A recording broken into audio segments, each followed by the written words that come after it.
Hello, human. So, you clicked on a video called Ancient Rules We Still Follow for Absolutely No Reason. Let's get right into it. Number 4.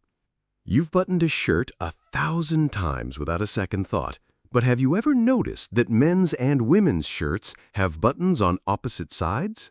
It's a tiny detail that reveals a massive social divide. It's not a fashion conspiracy, it's just the ghost of economic inequality haunting your wardrobe. This all comes down to a simple, class-based reality. Think of it as a user interface design from the 17th century. Wealthy men who dressed themselves got the self-service model with buttons on the right for easy access. But wealthy women were dressed by their maids. Since most maids were right-handed, their shirts got a service provider UI, with buttons on the left to be easier for a servant standing opposite. This premium feature for the rich became the default setting for everyone.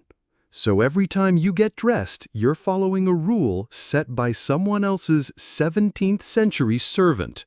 Number 3. You've seen it at every wedding, job interview, and formal event, the necktie. A strip of fabric we are forced to wear that serves absolutely no purpose. It doesn't keep you warm, clean, or organized. It's basically a decorative leash we voluntarily put on to signal our compliance with capitalism. But this corporate uniform actually began as military gear. The original trendsetters were Croatian mercenaries fighting in the 30 Years' War in the 17th century. They wore knotted neckerchiefs, and France's ultimate influencer, King Louis XIV, saw them and was obsessed.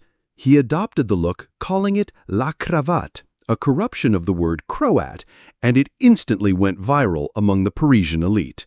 The accessory was purely aesthetic, like a status symbol in a video game. It offered zero practical buffs, but showed you were part of the top-tier server. That's right. Your stuffy office dress code is just centuries-old cosplay of a 17th century soldier. Number 2. Everyone loves getting a baker's dozen because it feels like a freebie. 13 items for the price of 12. You probably assume this tradition started out of a baker's generosity and warm-hearted spirit, right? Wrong. It started because bakers were one underweight loaf away from a career-ending public cancellation. The real reason was pure, unadulterated fear.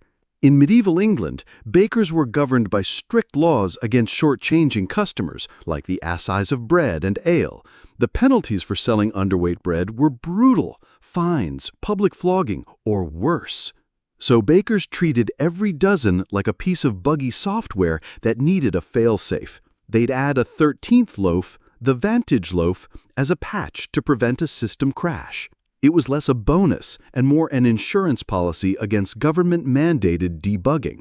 So that extra donut isn't a gift. It's a historical relic of a baker trying to keep his hands. Number 1. From the time you were a child, you were told to cover your mouth when you yawn. You were taught it's just basic manners, a simple way to avoid looking like a bored caveman in a meeting. It's the universal signal for, I'm tired, not trying to swallow the person opposite me. But the original rule wasn't about politeness. It was about spiritual warfare.